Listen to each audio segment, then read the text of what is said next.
Gold, trusted gold buyers. మీరు తాకట్టు పెట్టిన బంగారాన్ని విడిపించి ఈ రోజు ఉన్న మార్కెట్ ధరకు కొనబడను.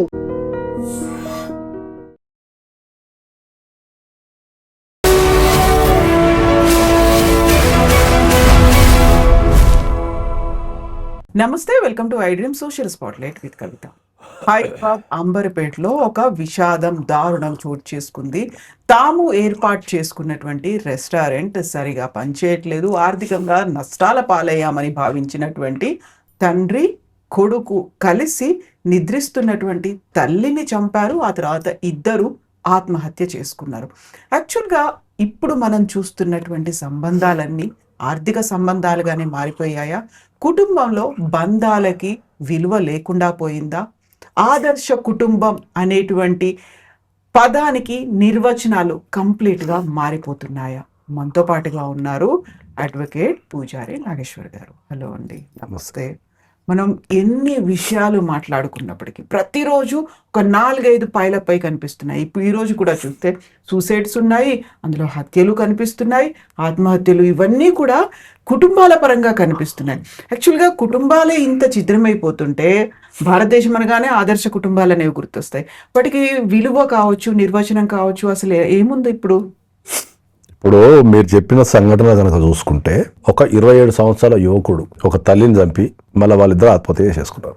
ఏది తండ్రి కొడుకు కలిపి. అది అసలు వినటానికి ఆలోచన అతి భయంకరంగా ఉన్నది. ఆర్థిక ఇబ్బందుల వల్ల చనిపోవాల్సిందేనా, చంపాల్సిందేనా అనే విషయం మీద ఇప్పటికీ కొన్ని లక్షల సార్లు నా నెత్తినోరు బాదుకొని ఈ జనాలకి చెప్తాను. నేను నెత్తినోరు బాదుకొని చెప్తాను. నేను ఆర్థిక ఇబ్బందులు అనేటివి జీవితంలో ఒక భాగం మాత్రమే, అంతే తప్ప అవే జీవితం కాదు. అదే మేజర్ రోల్ ప్లే చేస్తుంది, డిసైడింగ్ ఫ్యాక్టర్ అవుతోంది అదే ఈ మధ్య కాలంలో. ఏమవుతుంది ఇప్పుడు ఆర్థిక ఇబ్బందులు? ఇప్పుడు ఈ కేసు తీసుకున్నా ఏమవుతుంది? వ్యాపారాలలో నష్టాలు జరిగి ఉంటాయి, అప్పులు చేసి ఉండొచ్చు, కట్టలేకుండా పోతుండొచ్చు. నువ్వు కోర్టుకు వెళ్తే నీకు అప్పుల బారి నుంచి నిన్ను కాపాడటానికి ప్రొవిజన్స్ ఉన్నాయి కదా. దర్జాగా నువ్వు కోర్టుకు వెళ్ళి, సార్ ఈ వ్యాపారం చేసిన నాది లాస్ అయింది, నేను కట్టలేని పరిస్థితి ఉంది అని చెప్పి నువ్వు కోర్టులో అప్లికేషన్ వేసుకుంటే కోర్టే నీకు రిలీఫ్ ఇస్తుంది. తర్వాత నీకు 27 సంవత్సరాలు ఉన్న యువకుని నువ్వు మళ్ళీ ఏదైనా పని చేసుకొని కష్టపడి జీవితాన్ని పునర్నిర్మించుకొని అప్పులలోకి ఎంతో కొంత కడితే అయిపోద్ది కదా.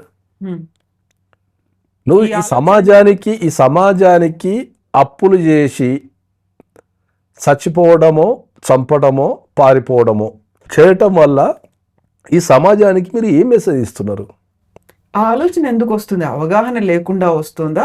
అప్పటికప్పుడు తీసుకునేటువంటి డెసిషన్స్ అవి? అవగాహన లేకుండా అనడం కంటే ఏంటంటే, ఈ భారతదేశంలో మనకు సామాజిక భయాలు అనేటివి ఎక్కువ ఉంటాయి. అంటే అప్పటిదాకా మనం సొసైటీలో ఒక స్థాయిలో గడిపి సడన్గా ఈ ప్రపంచానికి మనం అప్లపాలైపోయినాము, మనం అడక్క తింటున్నాము అనే విషయం తెలిస్తే ఈ జనాలందరూ ఎట్లా చూస్తారు అనే భయంతో మనం చచ్చిపోవడమో, చంపడమో, పారిపోవడమో చేస్తున్నాం. మీరు అందరూ అర్థం కావాల్సింది ఏంటంటే అప్పులు అయిపోయిన తర్వాత మళ్ళా దాన్ని ఆర్గనైజ్ చేసుకుంటే ఒక జీవితాన్ని మీరు నేర్చుకున్నట్టు ఉంటుంది. ఓకే, కింద పడ్డ తర్వాత లేవటాన్ని నేర్చుకుంటే మీరు ఒక జీవితాన్ని నేర్చుకున్నట్టు ఉంటుంది. సమాజానికి మీరు చెప్పుకోవడానికి ఒక చరిత్ర ఉంటుంది. అరే లాస్ అయితే చచ్చిపోవద్దు, ఇక నేను ఇంత కష్టపడి పైకి వచ్చానని చెప్పుకోవడానికి అవకాశం ఉంటుంది. ఎన్నో వేదికల మీద, ఎన్నో ప్రోగ్రాంలలో, ఎన్నో వందల సార్లు నేను చాలా స్పష్టంగా, ఖచ్చితంగా ప్రతి ఒక్కరికి ఏం చెప్తున్నాను ఏంటంటే, మీరు అప్లపాలైపోయారని చెప్పేసి మీరు చచ్చిపోవటం కానీ చావటం కానీ చేయకండి. నా దగ్గరికి ఒక్కసారి రండి, కూర్చొని మాట్లాడి దానికి సమస్యకు పరిష్కారం కనిపెడదాం. చట్టపరంగా ఏముంది, మోరల్గా ఏముంది, దాన్ని ఫైనాన్షియల్గా ఏమైనా చేయొచ్చా అనేది మనం చేద్దామని చెప్తున్నా. మీరు ఒక సరైన వ్యక్తితోని మీరు గనక అన్ని పంచుకుంటే దానికి ఏమన్నా పరిష్కారం దొరకవచ్చు. అది ఇవాళ మార్నింగ్ చూస్తే నాకు ఎంత బాధ అనిపిస్తుంది అంటే, ఒక 27 సంవత్సరాల యువకుడు వ్యాపారంలో నష్టం వచ్చిందని చెప్పేసి తల్లిని చంపి తండ్రి కొడుకు చచ్చిపోవడం అనే కాన్సెప్ట్ అది ఏ క్వశ్చన్ కూడా నాకు ఎంత భయం అవుతుందంటే, మరి సమాజానికి అసలు భయం లేనట్టుంది. ఆమెకి ఏం తెలీదు, ఆమె పడుకున్న ఆమెను వీళ్ళిద్దరూ కలిసి చంపేసి వీళ్ళిద్దరూ సూసైడ్ చేసుకున్నారు. అదే అంటున్నా, ఈ సమాజానికి అసలు చెప్పదలుచుకుంటే ఇవాళ పేపరు ఇవాళ అంటే నేను రోజు జనరల్ పేపర్ చదువుతుంటా కదా, ఇవాళ పేపర్ ఉన్నంత భయంకరంగా అసలు ఏమీ లేదు. ఇవాళ పేపర్లో ఇప్పుడు మీరు చెప్పిన సంఘటన ఒకటి వచ్చింది. ఏది? అంబర్పేటలో అప్పుల పాలైపోయి రెస్టారెంట్ పెట్టడం ద్వారా అప్పుల పాలైపోయి వీడు తల్లిని చంపేసి తండ్రి కొడుకు ఆత్మహత్య చేసుకుని చచ్చిపోయిన సంఘటన ఒకటి. రెండోది, కోమలి అని ఒక యూట్యూబర్ ప్రేమ విఫలమైందని చెప్పేసి ఒక యంగ్ యువతి యూట్యూబరు ఆమె చచ్చిపోయింది. రెండైనాయా? ఇప్పటికి ఎంతమంది? 4 చచ్చిళ్ళు. తర్వాత ఐఐటి బాసరా ఇవాళ మార్నింగ్ ఒక యువకుడు సూసైడ్ చేసుకొని చనిపోయాడు ఐఐటి బాసర్లా. ఆడుకోట అయిందా? తర్వాత నార్త్ ఇండియాలో తండ్రిని చదువుకోమన్నాడు, ఒత్తిడి తెస్తున్నాడు అని చెప్పేసి కొడుకు తండ్రిని కలిసి చంపేసాడు. అది అయిపోయిందా? ఇంకోటి ఇలా మార్నింగ్ గురుగాంలో ఒక భర్త భార్యని 3 పిల్లల్ని గొంతు కోసి చంపేసాడు, నలుగురిని. తర్వాత ఇంకో అమ్మాయి తల్లి భర్త అక్రమ సంబంధం పెట్టుకుండని చెప్పేసి తన 8 ఏళ్ల కొడుకు ముంగట ఉరేసుకుని చచ్చిపోయింది. ఈ 8 ఏళ్ల కొడుక్కి ఒక తల్లి కళ్ళ మూట ఉరేసుకొని చచ్చిపోతే వాడి మానసిక పరిస్థితి ఏంది? వాడికి ఏం తెలియదు, అమ్మాయి చేస్తుందో ఏం తెలియదు. అదే అంటున్నా, ఇప్పుడు ఈ సమాజం ఎటుపోతుంది? దీనిపైన ఎవరు స్పందించాలా? ఇప్పుడు ఒక్కరోజు ఈ ఒక్కరోజు పేపర్లోనే ఇన్ని హత్యలు, ఇన్ని ఆత్మహత్యలు ఉన్నాయి. కుటుంబ వ్యవస్థ అనేది చిన్నాభిన్నం అయిపోయింది. కుటుంబాన్ని కాపాడుకోవాల్సిన బాధ్యత మనందరి పైన ఉంది.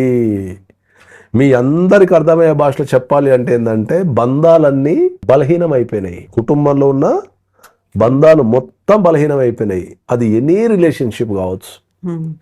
ఈ మధ్య కాలంలో తండ్రిని చంపిన కొడుకు, కొడుకుని చంపిన తండ్రి, తల్లిని చంపిన కొడుకు, లేకపోతే భర్తను చంపిన భార్య, భార్యను చంపిన భర్త, ఇవి పేపర్లలో, టీవీలలో, సోషల్ మీడియాలో ఒక కామన్ రెగ్యులర్ వార్త అయిపోయింది. చదివే జనాలు కూడా దాన్ని ఇట్లా స్క్రోల్ చేసి నా నెక్స్ట్ బాధకి వెళ్ళిపోతున్నారు. కానీ ఒక్కసారన్నా ఆ సంఘటన జరిగినప్పుడు అది ఎంత ఇంపాక్ట్ పడుతుంది సొసైటీ మీద, కుటుంబాల మీద.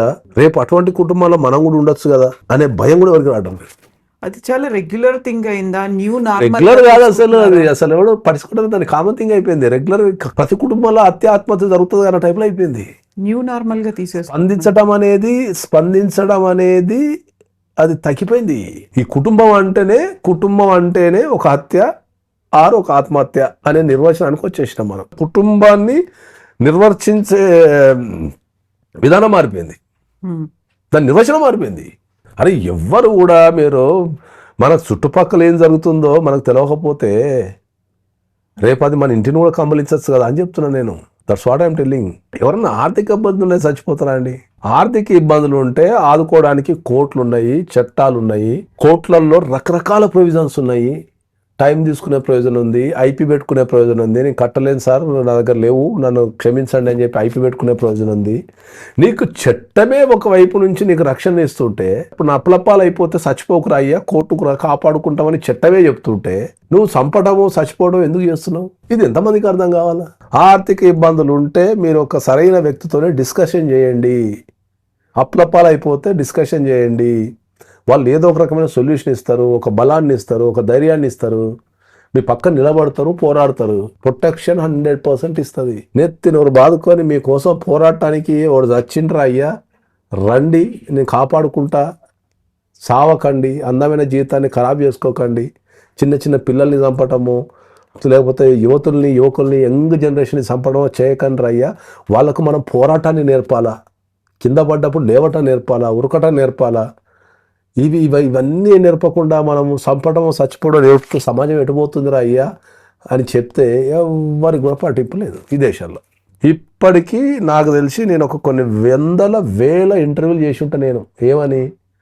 ఈ దేశంలో ఎవరికన్నా చంపాలనిపించినా చచ్చిపోవాలనిపించినా కొద్దిగా టైం తీసుకొని నా దగ్గరికి రండి, ఒక మంచి సమాజాన్ని నిర్మిద్దాము, మంచిగా కష్టపడదాము, ఒక మంచి వాతావరణాన్ని క్రియేట్ చేసి మనం ఒక వ్యక్తులకు నమ్మకాన్ని కల్పిద్దాము, ఓకే, ఒక మంచి సమాజాన్ని నిర్మిద్దామని చెప్తే ఎవరు ముందుకు రాడు? అంటే నేను చెప్పేది జనాలకు రీచ్ కావటం లేదా, లేకపోతే దానికి అద్దప్ప వేరే సొల్యూషన్ లేదనుకుంటున్నారా? అది ఒక బలహీనమైనటువంటి క్షణం, ఒక బలవంతపు ఒక నిర్ణయం, ఇలాంటివన్నీ వస్తుంటాయి డెఫినేషన్. ఆ బలహీన క్షణాలను నన్ను గుర్తు చేసుకోమని చెప్తున్నా కదా. నేనేమో మొత్తం అడిగిలో లేను కదా, హైదరాబాద్ నట్టాడు సెంటర్లో ఉన్నా నేను. నీకు ఏ ఇబ్బంది వచ్చినా రా, నేను మాట్లాడి నీకు ఏదో ఒకటి చేస్తానని చెప్తున్నా నేను. అందమైన జీవితము, పుట్టము ఉన్నప్పుడు అన్ని అనుభవించి చచ్చిపోవాలా. ఆ పిల్లగాని అది అంబర్పేట పిల్లగాని ముఖం చూస్తే అయితే అసలు ఎంత హీరో లెక్కనున్నాడు. సీరియస్. శశాంక్ అంట 27 years హీరో లెక్కనున్నాడు. మరి అమ్మ జీవితం చచ్చిపోవడం నాకు అర్థం కాదు. ఇదంతా చచ్చిపోయి ఎట్లా ఢిల్లీయో గిల్లీయో బాంబేనో గిమ్మేనో పారిపోయి బతకచ్చు కదా. అదృష్టం బాగుండి అక్కడ సంపాదిస్తే మళ్ళీ తిరిగి వచ్చి కట్టచ్చు కదా అంటున్నా. ఇది ప్రతి ఒక్కరు, నేను మళ్ళొక్కసారి గట్టిగా చెప్తున్నా ఏంటంటే ప్రతి కుటుంబము, ఆ కుటుంబంలో ఉన్న ప్రతి వ్యక్తులు సమాజంలో జరుగుతున్న ఈ హత్యలు ఆత్మహత్యల మీద కంపల్సరీ ఆలోచించాల్సిన విషయం ఉంది. కుటుంబాన్ని కంపల్సరీ పటిష్టం చేయాల్సిన అవసరం ఉంది. ప్రేమలు వాటి అనుబంధాలని మనము పెంచి ఒకరి కోసం ఒకరు మనం ఉన్నాము, ఒకరి కోసం ఒకరు కష్టపడాల, జీవితం అంటే అందరూ ఉండాలి మన చుట్టూ అని చెప్పి మనం దానిపైన పోరాటం చేయాల్సిన అవసరం ఉంది. జనరల్గా ఏంటంటే మనకు చిన్నప్పుడు రాసి ఉంటారు ఏంది ఐకమత్య మహాబలం అని. అసలు అది ఎవరికైనా గుర్తుందో లేదో అసలు మర్చిపోయాను కదా. ఇప్పుడు మాట్లాడితే నాకు కింద కామెంట్లలో వేస్తూనే ఉంటారు, పోవా నువ్వు చెప్పడానికి వచ్చినావు అండి. అది ఎందుకు రాసిండు ఐకమత్య మహాబలం అని? ఒకరికొకరు తోడు ఉంటే స్ట్రాంగ్ అవుతుంది రిలేషన్షిప్. ఒంటరితనం కూడా దూరం అయిపోతుంది. ఒంటరితనం ఎక్కడి నుంచి వస్తుంది చెప్పు? అది కూడా అర్థం కాదు. ఒంటరితనం పదంలోనే ఉంది. ఒంటరిగా ఉండటమే ఒంటరితనం అంటే నువ్వు ఎవరితో ఫ్రెండ్షిప్ చేయకనో, ఎవరితో తిరగకనో, నీకు వ్యవస్థ నమ్మకం లేకనో, నిన్ను జీవితంలో కూడా మోసం చేసో తోని ఒంటరితనం ఏర్పడుతుంది. ఆ ఒంటరితనం ఏర్పడినప్పుడు ఏమవుతుంది? నాకెవరు లేరని ఒక ఫీలింగ్ వస్తుంది. ఈ సూత్రం చెప్పి నా నోరు పోతుంది కానీ ప్రజలలో మాట్లాడడం లేదు. ఎంత సింప్లిఫై చేసి జీవిత సత్యాల్ని ఎంత సింప్లిఫై చేసి అందరికీ అరటిపండు ఒలిచిపెట్టినట్టు చెప్తున్నా నేను. Life is not a rocket science. ఏం చెప్తున్నా? ఒక వ్యక్తి ఆత్మహత్య చేసుకోవడం కానీ హత్య చేయటం కానీ ఈ రెండు ఎప్పుడు చేస్తారు అంటే ఏంటంటే, నాకు ఈ ప్రపంచంలో ఎవరూ లేరు అనే ఫీలింగ్ వాళ్ళ మనసులో వస్తుంది ఫస్ట్. ఓకే, నాకు ఈ ప్రపంచంలో ఎవరూ లేరు అనే ఒక ఫీలింగ్ మనసులో వచ్చినప్పుడు వాళ్ళు చంపడం కానీ చావడం కానీ చేస్తారు. ఇంత సింప్లిఫై చేసి చెప్తున్నా. మీరు ఏం చేయాలా? స్ట్రాంగ్ ఉండాలంటే సాధ్యమైనంత మందితో ఫ్రెండ్షిప్ చేయాలా, సాధ్యమైనంత మందితో ఫ్రెండ్షిప్ చేయాలా, సాధ్యమైనంత వరకు సహాయం చేయాలా. మనిషి జీవిత విధానం మారింది. ఏం మారింది? మనం చేసే ప్రతి ట్రాన్సాక్షన్ నెగిటివ్ చూడటం అలవాటు అయిపోయింది మనకు. ప్రతి ట్రాన్సాక్షన్ ఎట్లా అలవాటు అయిపోయింది అంటే ఏంటంటే, ఇప్పుడు మనకి కొత్త పరిచయం ఏదైనా సాయం చేస్తా అంటే మనకు డౌట్ వస్తుంది. ఎందుకో వీనికి ఏదో లాభం ఉంది అంటాడు, వీనికి ఏదో లాభం ఉంది అందుకే వీడియో చేస్తున్నాడు అంటాడు. గట్టిగా ఒక 10 రూపాయలు అడిగినా అమ్మో వీనికి ఎందుకు ఇలా 10 రూపాయలు వామ్మో నీ పోతాయని వీడు తిరుగుతుంటాడు. ఇప్పుడు వాడు 10 రూపాయలు తీసుకోమని అమ్మ వీడు ఎందుకు ఇస్తున్నాడు, వీడు ఎక్కడ బొక్క పెడతా వీడుస్తాడు. అది ఆఫీసులలో కావచ్చు, పని విషయంలో కావచ్చు, సమాజంలో కావచ్చు, ప్రతి దాన్ని నెగిటివ్గా చూడటం అలవాటు అయిపోయింది మనిషికి. మనస్ఫూర్తిగా ప్రతి ఒక్కరిని నమ్మి అరే ప్రశాంతంగా ఉందాము, వీలైనంతవరకు సాయం చేద్దాము అనే ఆలోచన నుంచి లేదు మనిషికి. ప్రతిదీ ఇప్పుడు మనం డాక్టర్ దగ్గర పోతాం, వాడు 4 టెస్టులు రాస్తాడు. అమ్మో 4 టెస్టులు రాసిందంటే సంపాదిస్తున్నాం అనుకుంటారు. హాస్పిటల్ దోచుకుంటున్నాయి. అది ఇప్పుడు అదే చెప్తున్నా నీకు. ఎట్లుంటుంది? నువ్వు ఆయుర్వేద డాక్టర్ దగ్గర పోతావు, వాడు ఒక ట్రీట్మెంట్ ఇస్తాడు. అలోపతికి పోతావు, వాడు ఒక ట్రీట్మెంట్ ఇస్తాడు. యునానికి పోతావు, వాడు ఒక ట్రీట్మెంట్ ఇస్తాడు. అలోపతిలో అన్నీ వాళ్ళ మిషన్ల మీద ఆధారపడతారు. ఇప్పుడు నువ్వు అలోపతికి పోయి సార్ వాళ్ళు టెస్టులు రాస్తున్నారు సార్ అంటే వాళ్ళకి అదే నేర్పుతారు చదువులలో. వాడికి ఏ రోగం వచ్చినా టెస్ట్ చేయరావే, ఆ టెస్ట్లన్నీ క్లియర్గా కనిపిస్తుంది. కనిపించినప్పుడు వాళ్ళు కరెక్ట్ మందులు రాస్తారు, పర్ఫెక్ట్గా సూట్ అవుతుందని రాస్తారు. ఎవిడెన్స్ బేస్డ్ అంటారు. కాబట్టి ఈ ధోరణి ఇట్లా కొనసాగితే ఇవాళ ఒక్కరోజే నాకు తెలిసి ఒక 10 నుంచి 15 మంది వాళ్ళు ఇంతసేపు మనం మాట్లాడుకున్నట్టు పేపర్ చూస్తే, ఈనాడు పేపర్ ఇవాళ మీరు ఓపెన్ చేసి చూస్తే ఇవన్నీ ఉంటాయి అని చెప్పి అన్నీ ఉంటాయి. ఇవాళ ఒక్కరోజే 10 నుంచి 15 మంది. అందుకనే మనము అదే ఇంతకుముందు ఒకసారి ఛాన్స్ సందర్భాలు చెప్పినా కూడా, ఈ భారతదేశంలో ఈ కొత్త లేటెస్ట్ జనరేషన్ ప్రకారం కుటుంబాలలో ఓన్లీ కుటుంబాల గురించి మాట్లాడుతున్నాం. మళ్ళీ వేరేటి పక్కన పెడితే కుటుంబానికి సంబంధించి ఎవ్రీ 5 నిమిషాలకి ఒక హత్య కానీ ఒక ఆత్మహత్య కానీ దేశంలో జరుగుతుంది. ఎవ్రీ 5 మినిట్స్కి ఈ కుటుంబాలలో ఎవ్రీ 5 మినిట్స్కి ఒక హత్య కానీ ఒక ఆత్మహత్య కానీ జరుగుతుంది. ఇప్పుడు లూటీలో ఇంకోటో అవి కాదు, వాళ్ళు అవి వేరు, ఆ క్రైమ్ వేరు. That's what I'm telling. Purely కుటుంబానికి సంబంధించి ఎమోషన్స్తోని ప్రేమ విఫలమైపోయిందనో, చదువులనో, ఆర్థిక ఇబ్బందులనో, నాకెవరు లేరనో, రోగాలనో, కుటుంబ క్రైమ్ ఇది, ఫ్యామిలీ క్రైమ్ ఇది. ఎవ్రీ 5 నిమిషాలకు ఒక హత్య కానీ ఒక ఆత్మహత్య కానీ జరుగుతుంది. ఇది లేటెస్ట్ రిపోర్ట్. అంటే మొత్తం భారతదేశంలో 24 గంటలు ఏంటో 65 వేసుకుంటున్నాం కదా. ఎవరి 5 నిమిషాలకు ఒకరు కదా. గంటకి ఎంతమంది వస్తారు? నాకు తెలిసి 10 మంది వస్తారు అనుకుంటా. అట్లా దేశం మొత్తం మీద నాకు తెలిసి 5 నిమిషాల కంటే 10 నిమిషాలకి ఇద్దరు ఇంటూ 6 12 మంది, గంటకు 12 మంది చచ్చిపోతున్నారు. దీన్ని మనం గమనించినంత కాలం, కుటుంబ వ్యవస్థ పటిష్టంగా లేనంత కాలం, ఇంకా హత్యలు, ఆత్మహత్యలు పెరుగుతూనే ఉంటాయి. కుటుంబ వ్యవస్థ పటిష్టంగా లేకపోవడం ఏంటి? ప్రపంచమంతా మన కుటుంబ వ్యవస్థ గురించి మాట్లాడుకుంటుంది. మన దగ్గర ఉన్నటువంటి దృఢమైనటువంటి బంధాలు కావచ్చు, ప్రేమలు, ఆప్యాయతలు, అనుబంధాలు, ఇవన్నీ కూడా మాట్లాడుకొని మనలాగా మారాలని వాళ్ళు చూస్తున్నారు. సంవత్సరాల తరబడి వింటూ వస్తుంది ఇదే కదా. మనకేమి మీరు కథనా క్వశ్చన్ వేసింది కదా. ఇప్పుడు ప్రపంచంలో ఉన్న దేశాలన్నీ కుటుంబాలలో క్రైమ్ లేదు, వాళ్ళకి జనరల్ క్రైమ్ ఉంది. కుటుంబాలలో క్రైమ్ లేదు. ప్రపంచ కంట్రీస్లో, డెవలప్డ్ కంట్రీస్లో ఫ్యామిలీ క్రైమ్ లేదు, అంటే ఇంట్లో చంపుకోవడం లేదు. వాళ్ళకి జనరల్ క్రైమ్ ఉంది. డ్రగ్స్, సెక్షువల్ అఫెన్సెస్ ఇట్లాంటివి ఉన్నాయి తప్ప ఈ చంపుకునే కార్యక్రమం లేదు వాళ్ళకి. ఇండియాలో ఉందా చంపుకునే కార్యక్రమం? ఎందుకు చెప్పు? డెవలప్డ్ కంట్రీస్లో డైవోర్స్ రావడానికి process average time 6 months. Easy average time. కొన్ని 1 year పడతాయి, కొన్ని 3 నెలల్లో వస్తాయి, డిపెండ్ అపాన్. కానీ యావరేజ్ టైం తీసుకుంటే 6 months ఒక డైవోర్స్ రావడానికి. భారతదేశంలో డైవోర్స్ రావడానికి యావరేజ్ టైం 4 years.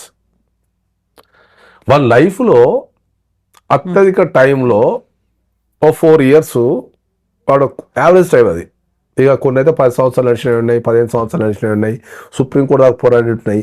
దీనివల్ల ఏమవుతుంది, జనాలకి ఏంటంటే కోర్టుకు పోతే న్యాయం జరగదు అనేది బాగా వాళ్ళ మైండ్లో ఫిక్స్ అయిపోయారు. కోర్టుకు వెళ్తే ఫస్ట్ మన భారతదేశంలో ఉన్న అతిపెద్ద సమస్య ఏంటి అంటే న్యాయం. ఓకే, ఎందుకు అతిపెద్ద సమస్య న్యాయం అంటే ఏంటంటే ఈ న్యాయ వ్యవస్థలో ఉన్న లోపాల మీద కానీ, ఈ న్యాయ వ్యవస్థని పటిష్టం చేస్తానికి కానీ, ఈ న్యాయ వ్యవస్థని సరిదిద్దటానికి కానీ ఇప్పటి వరకు ఈ భారతదేశంలో పోరాటాలు చేసిన వాళ్ళు లేరు. ఇలాంటిది రావాలని ఎవరు కోరుకోలేదా, అడగలేదా అసలు? నేను చేస్తా ఇప్పుడు.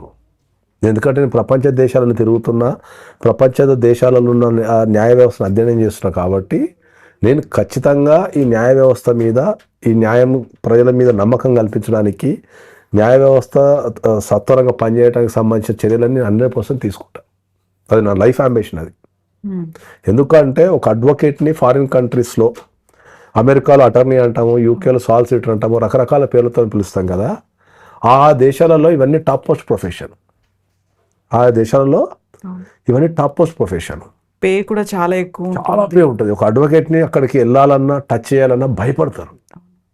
ఓకే, మరి అదే మన భారతదేశానికి వస్తే అడ్వకేట్ అనేది అంటే సక్సెస్ఫుల్ అడ్వకేట్స్ మనం పక్కన పెడితే 90% ఆఫ్ ద అడ్వకేట్స్ మీద సరైన అభిప్రాయం జనాలకు లేదు. సరైన అభిప్రాయం లేదు. వాళ్ళ మీద కూడా అటాక్లు అవుతున్నాయి. వాళ్ళ మీద అటాక్లు అనేది పక్కన పెడితే మన భారతదేశంలో అడ్వకేట్ అంటే అబద్ధాలు ఆడేటోడు, మోసాలు చేసేటోడు, చెట్టు కింద ప్లీడరు, ఇంకా రకరకాల పేర్లతో పిలుస్తారు తప్ప అడ్వకసీ అనేది ఒక ప్రొఫెషను, వాళ్ళ దగ్గరికి పోతే మనల్ని కాపాడుకుంటాడని ఫీలింగ్ లేదు జనాలకు, లేదు.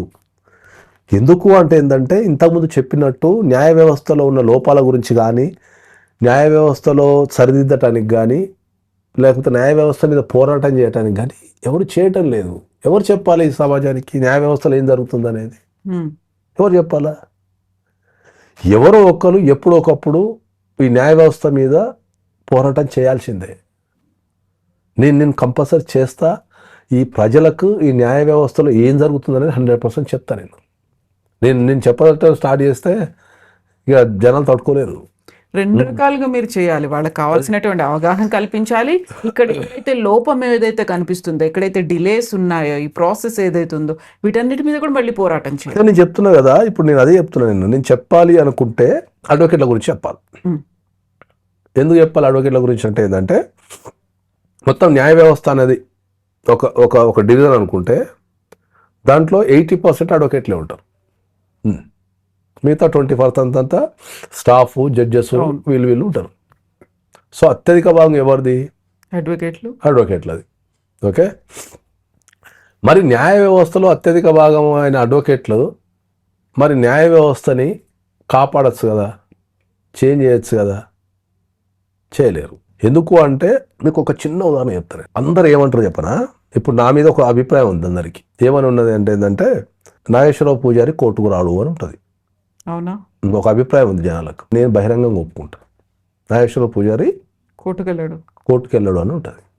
కేసులు ఎట్లా వాదిస్తారు? That's what I'm telling. ఇప్పుడు నాగేశ్వరరావు పూజారి కోర్టుకు వెళ్ళడు అనే ఒక వాదన వినిపిస్తున్నారు కదా.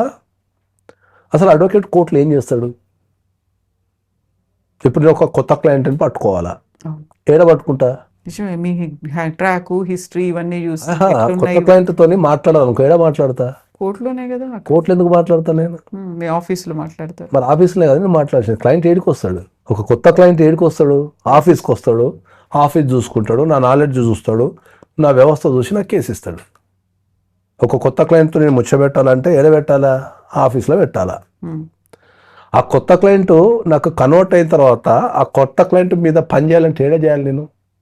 ఓ డ్రాఫ్టింగ్ రెడీ చేయాలా, ఓ పిటిషన్ రెడీ చేయాలి, ఏడ రెడీ చేయాలి నేను? ఆఫీస్లో రెడీ చేయాలా?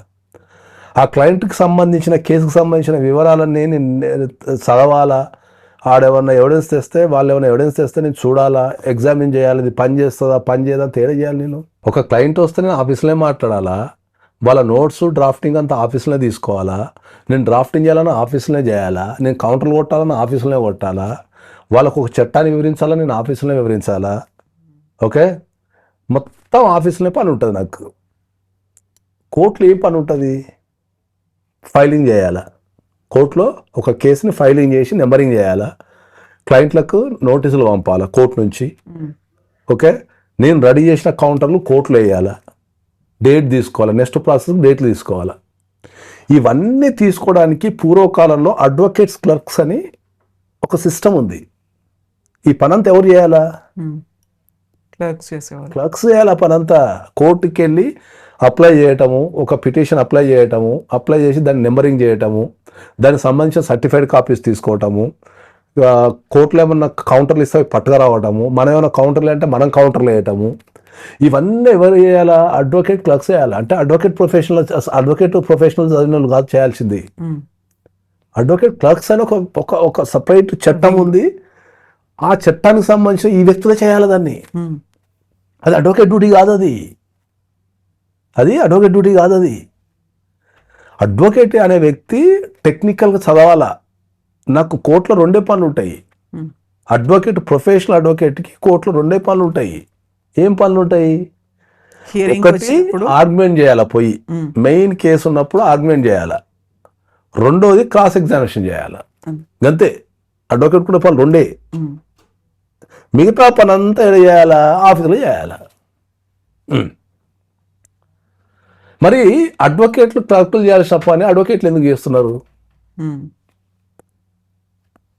నేను అడ్వకేట్ ప్రొఫెషన్లో ఉన్నా, ఇది ఎవరికి నచ్చినా నచ్చకపోయినా, ఒక అడ్వకేట్ క్లర్క్ చేయాల్సిన పని ఒక ప్రొఫెషనల్ కోర్స్ అదిని ఒక అడ్వకేట్ ఎందుకు చేస్తున్నాడు? వ్యవస్థలో లోపం ఎక్కడుంది? నువ్వు చదివి చట్టాన్ని వివరించిన అడ్వకేటు ఇవాళ పోయి కోర్టులో ఫైలింగ్ చేస్తున్నాడు, కోర్టులో సర్టిఫైడ్ కాస్ట్ అప్లై చేస్తున్నాడు, కోర్టులో కౌంటర్లు తీసుకొని ఈ పని అంతా చేస్తున్నారు కదా. నువ్వు ప్రొఫెషనల్, నువ్వు ఇప్పుడు ఎట్లుందంటే ఒక డాక్టర్ వృత్తి చదివిన వ్యక్తి పోయి జిరాక్స్ తీసినట్టు ఉంటుంది. మనది ఏమంటుంది, దాని పేరు ఎక్స్రే తీసినట్టు ఉంటుంది. ఇప్పుడు కోర్టులే నియమిస్తాయా? నియమిస్తారు, మనం నియమించుకుంటాము, వాళ్ళు recognised by the courts. Okay, advocate clerk అనే ఒక position recognised by the courts, every court in India. వాళ్ళకు ఒక సిస్టమ్ ఉంది, దానికి ఒక యాక్ట్ ఉంది. వాళ్ళు పోయి ఇప్పుడు ఆ అడ్వకేట్స్ కరెక్ట్ చేయాల్సిన పని అంతా ఏం చేస్తున్నారు? ఎవరు చేస్తున్నారు? అడ్వకేట్లు చేస్తున్నారు. ఎందుకు? ఈ పైసలు కూడా నేను వానికి ఎందుకు ఇవ్వాలి? నేను ఎట్లా కోర్టుకే పోతా కదా.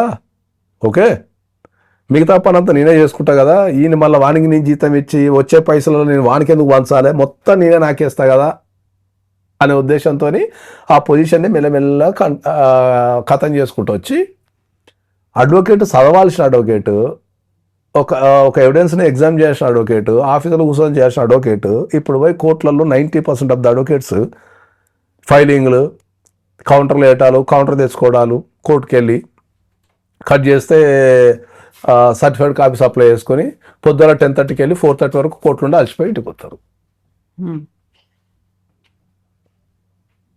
ఇది వ్యవస్థ. ఇంకా అతి దారుణమైన విషయం ఏంటంటే ఇక నా మీద దాడి చేయని ఏమేం చేయని, ఇక నేను వాస్తవాలు మాట్లాడదలుచుకున్నా కాబట్టి మాట్లాడతా. ఈ భారతదేశంలో ఒక తెలంగాణ వరకు తీసుకుందాం, ఇక భారతదేశం గురించి మనకేందుకు కానీ తెలంగాణ వరకు తీసుకుంటే ఒక అడ్వకేట్ కోర్సు చదివిన తర్వాత, నా దృష్టిలో అడ్వకేట్ కోర్సు అనేది ప్రొఫెషనల్ కోర్సు చదివిన తర్వాత జూనియర్ కింద పనిచేయడానికి average salary 10,000 rupees. Average salary 10,000 రూపీస్కి పని చేస్తారు వీళ్ళు ఒక డే అంతా. నేనైతే ఎప్పుడు 10,000 వేయలేదండి మా ఆఫీస్లో. నేను మినిమం 15 నుంచి పైకి వాళ్ళ 20, 25, 30, 40, 1 lakh వరకు నేను ఇస్తా. కానీ నా ఒక్క ఆఫీస్ వదిలిపెట్టేసి యావరేజ్ సాలరీ మనం మొత్తం యావరేజ్ తీసుకుంటే 10,000 రూపీస్ ఇస్తారు ఒక అడ్వకేట్కి. ఒక ప్రొఫెషనల్ కోర్స్ అయిన ఒక అడ్వకేట్కి 10,000 రూపీస్ ఇస్తారు. ఒక ప్రొఫెషనల్ కోర్సు అయిన ఒక అడ్వకేట్ 10,000 రూపీస్కి ఒక డే అంతా పొద్దుల వాడు 9 o'clock ఇంట్లో బయలుదేరి మళ్ళీ నైట్ 9 o'clock పోతాడు. 12 గంటలు పని చేసి 10,000 తీసుకెళ్తాడు. ఎందుకు ఈ వ్యవస్థ ఉంది అంటే ఏంటంటే, నువ్వు చదివిందేమో ప్రొఫెషనల్ కోర్సు, నువ్వు అడ్వకేట్కి ఉండాల్సిన డ్యూటీస్ లేకుండా నువ్వు వేరే పని చేస్తున్నావు. నువ్వు అప్పుడు నీకు అంతే ఇస్తారు. నువ్వు అడ్వకేట్ ప్రొఫెషనల్ కోర్స్ చదివి ఒక చట్టం గురించి మాట్లాడు, ఒక ప్రొవిజన్ గురించి మాట్లాడు, ఒక క్రాస్ ఎగ్జామినేషన్ చేయటం ఎట్ట మాట్లాడు, ఒక డ్రాఫ్టింగ్ చేయటం ఎట్ట మాట్లాడు. డ్రాఫ్టింగ్ ఏదో నేర్చుకుంటాం మనం, ఆఫీసులో నేర్చుకుంటాం. జడ్జిమెంట్లు ఏదో చదువుతాం మనం, ప్రశాంతంగా కూర్చొని ఆఫీసులో చదువుతాం.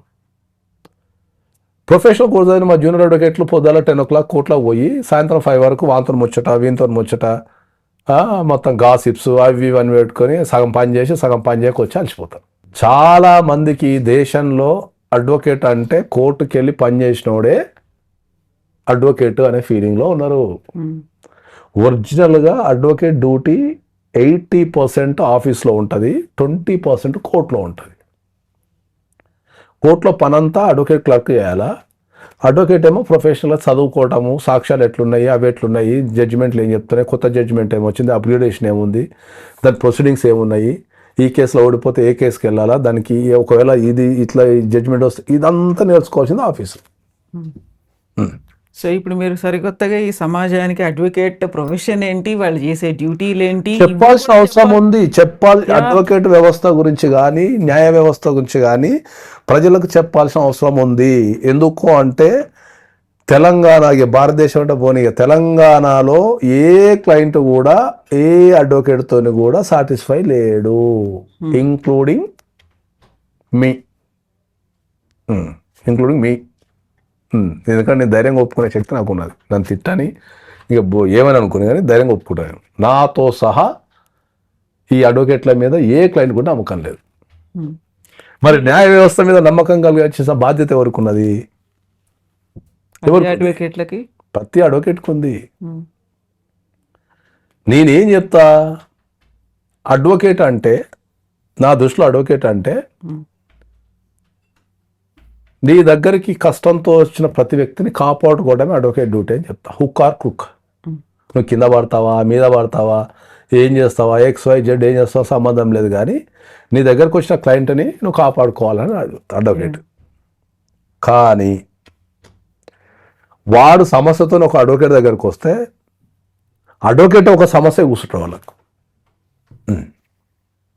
మనం డాక్టర్లు అనుకుంటాం, డాక్టర్లతో పాటుగా అడ్వకేట్లు కూడా పీల్చి పిప్పి చేస్తారు అనేది. అట్లా పీల్చి పిప్పి చేయటం కాదు, వ్యవస్థని చెప్పగలిగే దమ్ము, ధైర్యము, దాన్ని సరిచేయగలిగేది ఎవరికి లేదు.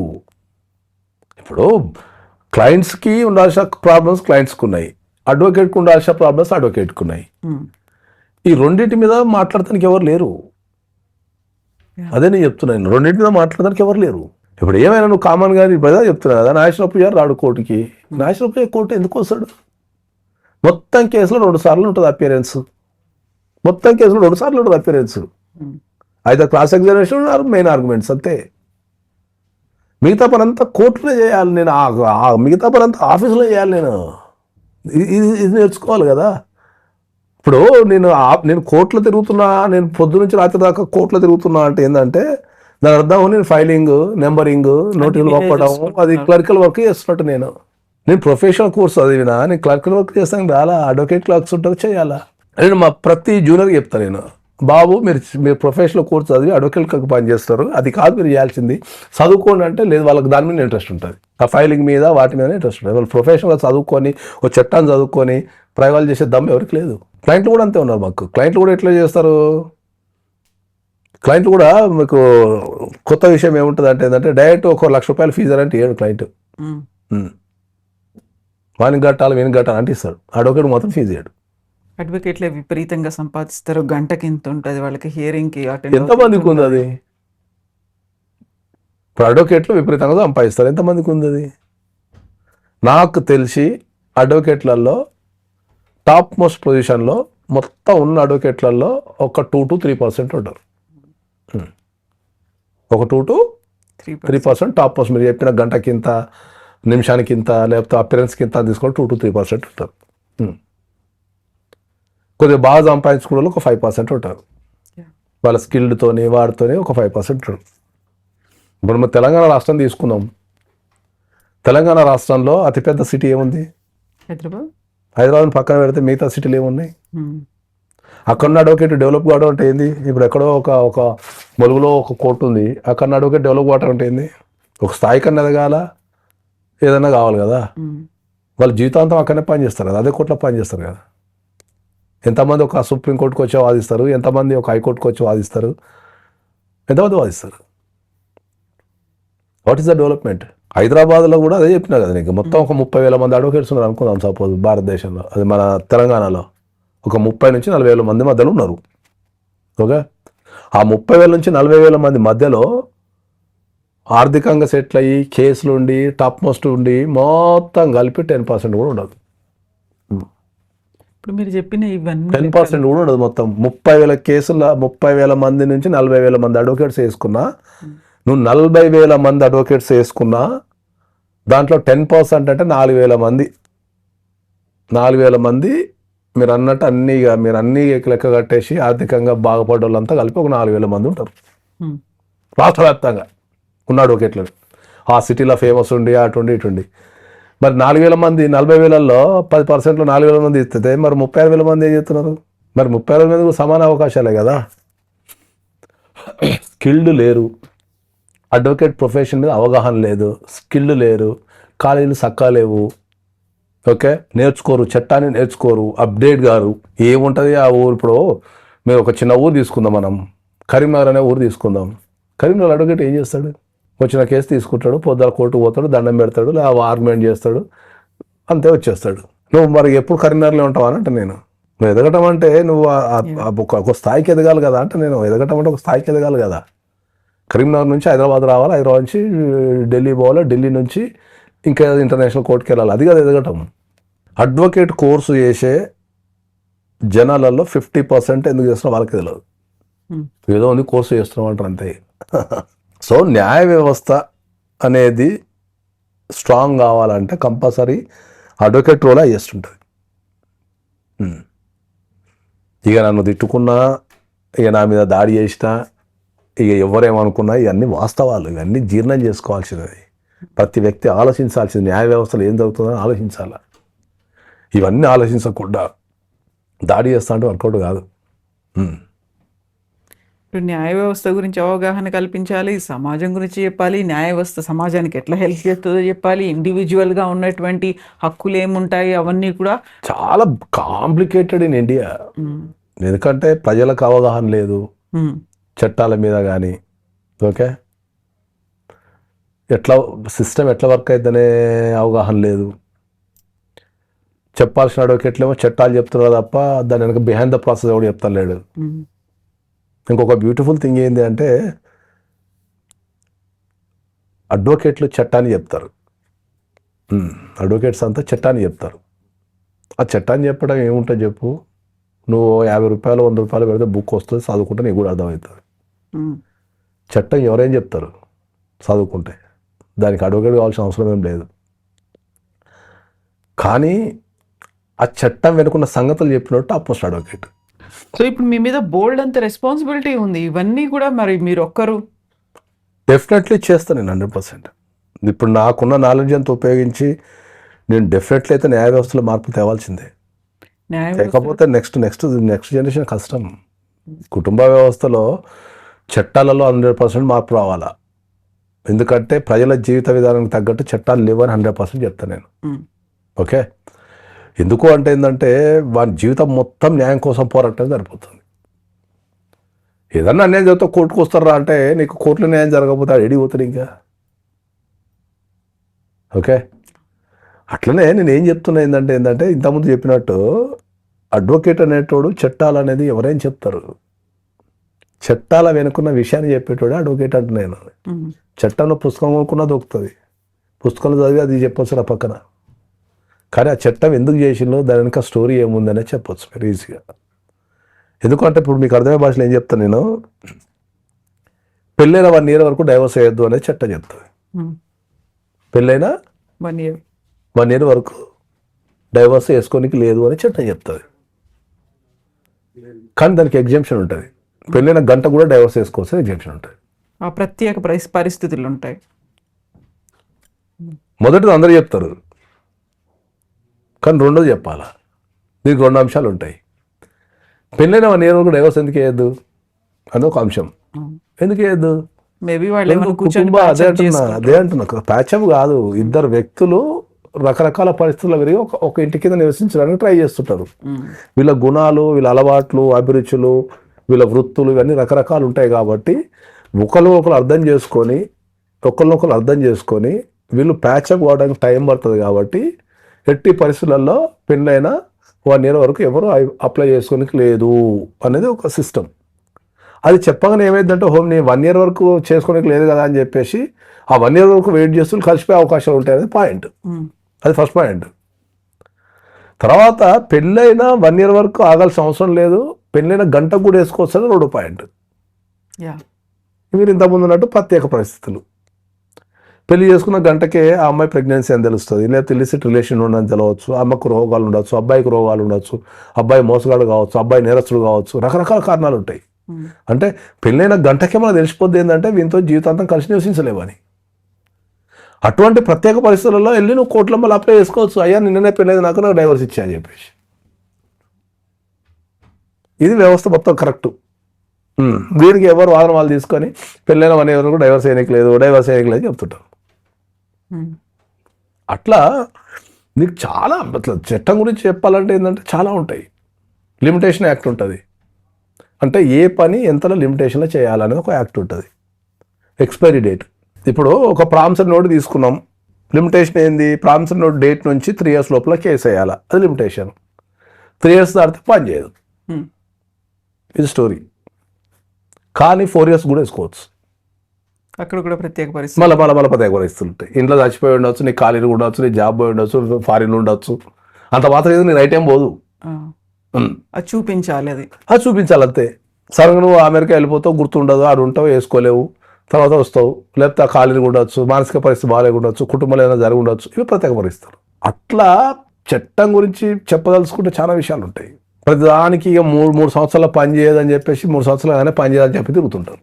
కాబట్టి మనం అట్లా చెప్పుకుంటా పోతే చట్టం గురించి కొన్ని లక్షల సంగతులు చెప్పచ్చు. అందుకే నేను ఏం చెప్తా, లా ఇస్ లైక్ అమీబా. అది నేనే రాసినది మొత్తం ప్రపంచంలో ఉన్న చట్టాన్ని చదివిన తర్వాత రాసినది.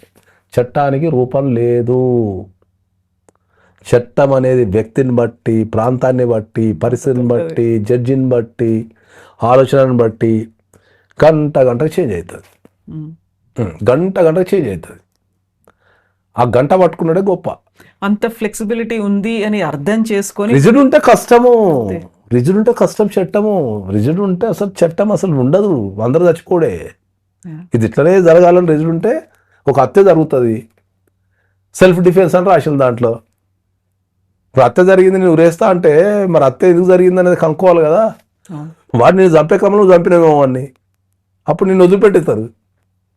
ఈ హత్య జరిగితే నీకు ఉరిశిక్ష అంటే అరే హత్య జరిగిన ఉరిశిక్ష నీకు రాదు కదా. That's what I'm telling. చట్టానికి రూపం లేదు. ఇంకా ఎంత గొప్పతనం చెప్తాను. ఇంకా భారతదేశంలో అత్యధిక డైవర్స్ ఒక డైవర్స్ అప్లై చేయాలంటే గ్రౌండ్స్ ఉంటాయి. అత్యధిక డైవర్స్ నీకు క్రుయాలిటీ గ్రౌండ్స్ మీద పడతాయి. పడే డైవర్స్ కేసులలో 80% of the cases cruelty grounds మీద పడతాయి. క్రుయాలిటీ గ్రౌండ్ మీద పడుతుంది. కానీ ఇక్కడ బ్యూటిఫుల్ ఏం తెలుసా, చట్టంలో క్రుయాలిటీకి డెఫినేషన్ లేదు. అవునా? ఎస్, దేన్ని క్రుయాలిటీ అనాలి అనాలనే డెఫినేషన్ లేదు.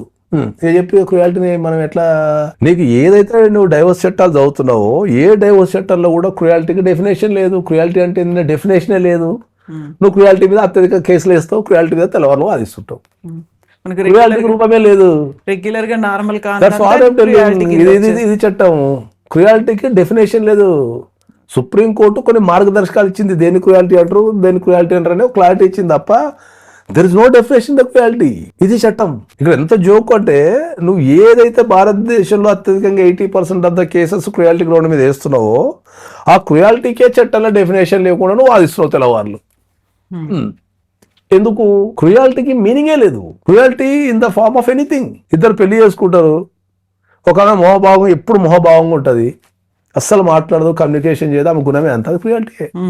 ఎందుకంటే యువతలో బాగా మాట్లాడడం కోరుకుంటాడు, వండకపోవడం క్రుయాలిటీయే, ఊక హరాస్మెంట్ చేయడం క్రుయాలిటీయే, ఊక పుట్టింటికి పోవడం క్రుయాలిటీయే, ఊక అనుమానించడం క్రుయాలిటీయే, ఎక్కువ మాట్లాడడం క్రుయాలిటీయే, తక్కువ మాట్లాడడం క్రుయాలిటీయే, పండుకోవడం క్రుయాలిటీయే, లేవటం క్రుయాలిటీయే. నీ జీవితంలో ప్రతిదీ క్రుయాలిటీయే. నాకు నచ్చలేదు అంటే క్రుయాలిటీయే. ఒక వ్యక్తి జీవిత విధానం వల్ల క్రుయాలిటీకి నేను రాసిన డెఫినేషన్ లాస్ట్కు, ఒక వ్యక్తి జీవిత విధానం వల్ల నీకు ఏమైనా ఇబ్బంది కలిగితే క్రుయాలిటీ అంటే కథం అయిపోయింది. చాలా ఉన్నాయి. That's what I'm telling to this society. మీరు చూసే చట్టాలు, మీరు పాటించే పద్ధతులు, మీరు ఆలోచించే దాని ఇస్ అ డిఫరెంట్ థింగ్. వాస్తవం వేరే ఉంది. మీరు వాస్తవాలకు రాలేరు, వస్తే తట్టుకోలేరు.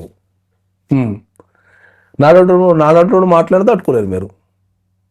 అదే చెప్తున్నా.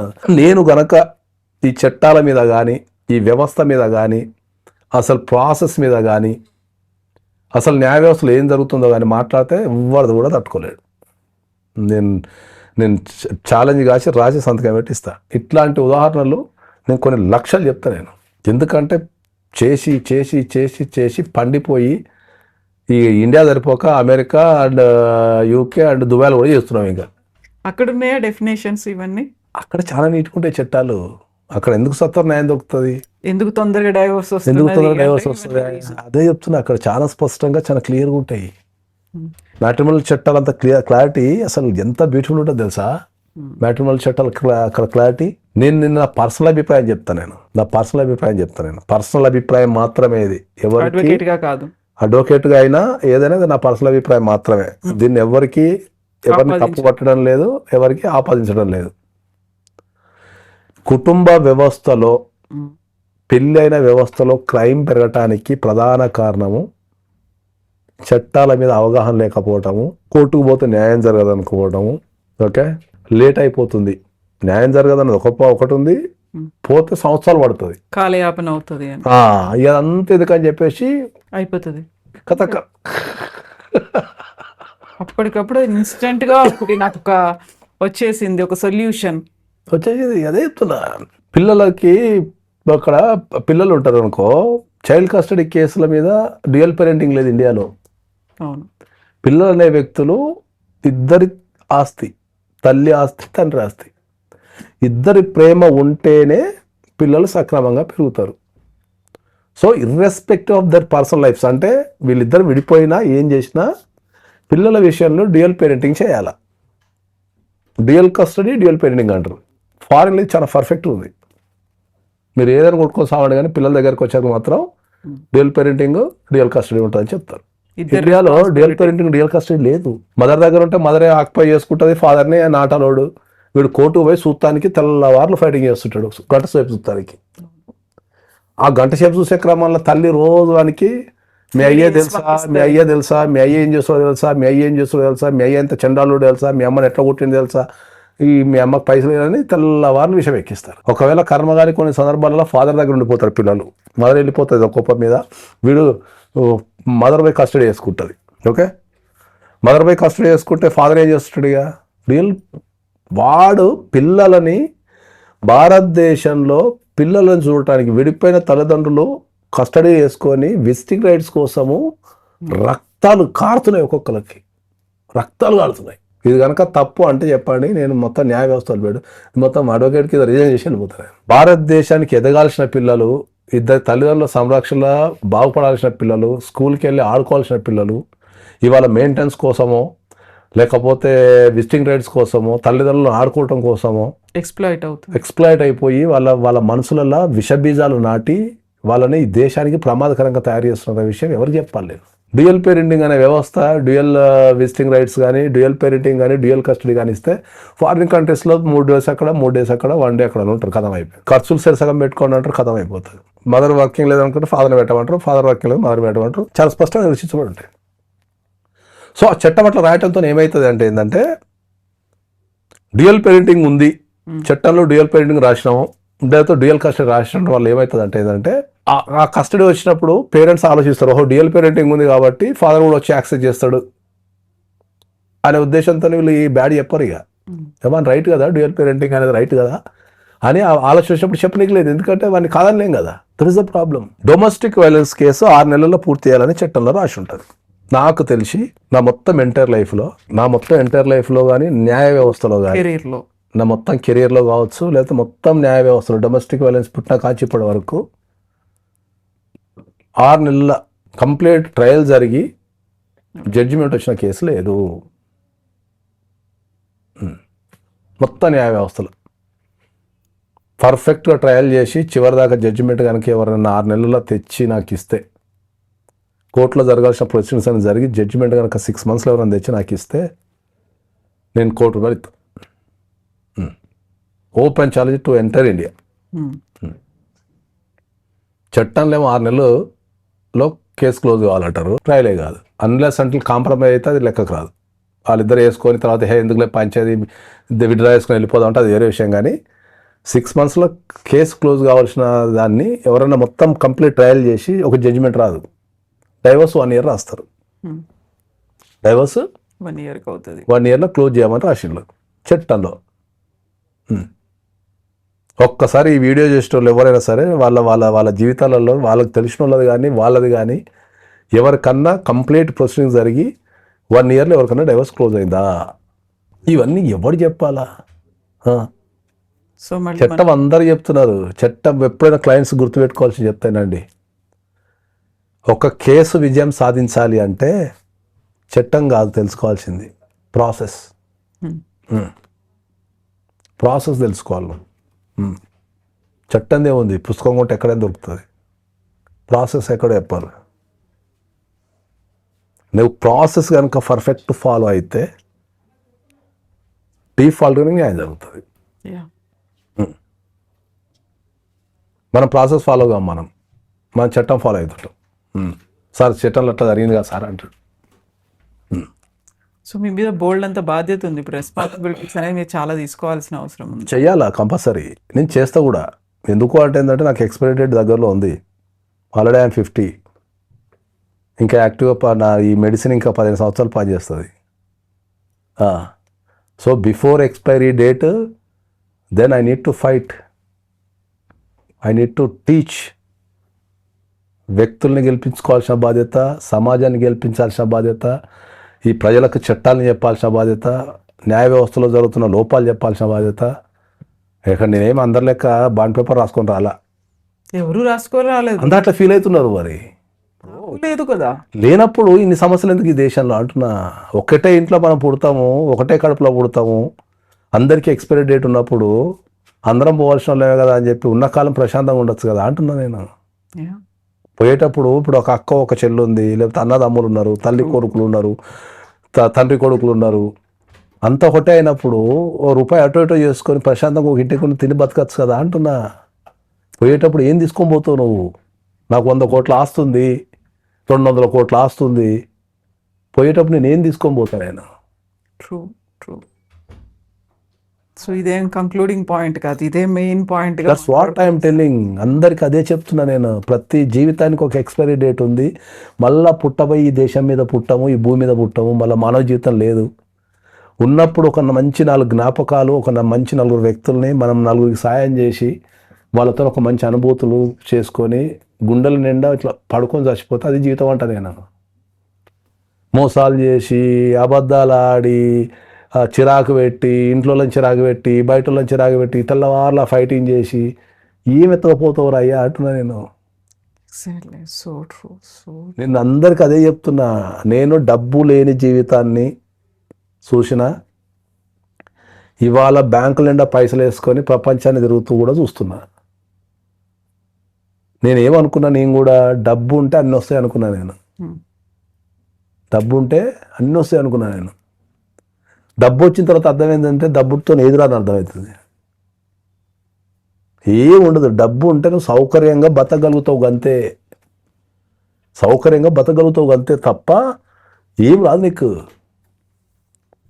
ఈ నుంచి అమెరికా పోవాలా, నువ్వు ఎకనామీలో పోతే 50,000 వెళ్ళిపోతావు. 5 లక్షలు పెడితే బిజినెస్ క్లాస్ వెళ్ళిపోతావు. ఫ్లైట్ అయితే సేము, పైలట్ సేము, ఆ సౌకర్యం వస్తుంది. కానీ చచ్చేటప్పుడు ఏం తీసుకుపోతావు? నీ కడుపులో పుట్టిన ఒక కొడుకునో, లేకపోతే నీతో ఉన్న నీ కడుపు ఒకటే కడుపులో పుట్టిన అన్నదమ్ములను, అక్క చెల్లెలను, లేకపోతే మనతో కలిసి జీవించే మన జీవిత భాగస్వామినో మంచిగా చూసుకోకపోతే ఏం చేస్తావు? నాకు అర్థం కాని క్వశ్చన్ ఏంటంటే మనకు అన్ని ఇవ్వాల్సింది వాళ్ళే కదా, కుటుంబమే కదా. మనం కుటుంబంతోనే చక్కగా ఉంటే అయిపోద్ది కదా అని నేను. దాన్ని లేకుండా చేసుకోవడం ఎందుకు? అదే అంటున్నా.